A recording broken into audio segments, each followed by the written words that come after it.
मित्रांनो, पेपर चालू आहे आपले आणि अभ्यास नाही करणं हे काही बरोबर नाही.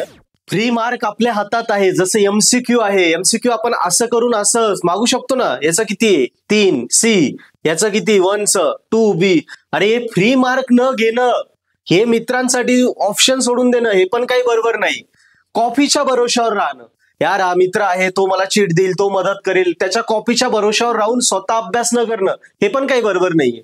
पुन्हा आपण म्हटलं तर खूप अभ्यास करून गेला, फॉर्म मध्ये अभ्यास करून गेला, पेपरला बसला, पेपर लिहितोय बघतोय यार 2 तास झाले, अर्धा तास झाला, नाही होत बरं का, नाही आठवत बरं का, गेला सोडून.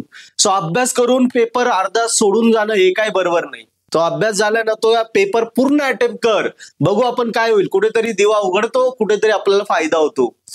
त्याच्यानंतर मी अजून जर म्हटलं तर पेपर आहे, पेपरचं ट्रेस घेत बसणं, मागचा पेपर अवघड गेला म्हणून टेन्शन घेणं, ट्रेस घेतल्यामुळे अभ्यास न करणं किंवा केलेला अभ्यास विसरून जाणं हे पण काही बरोबर नाही. सो हे पण सोड.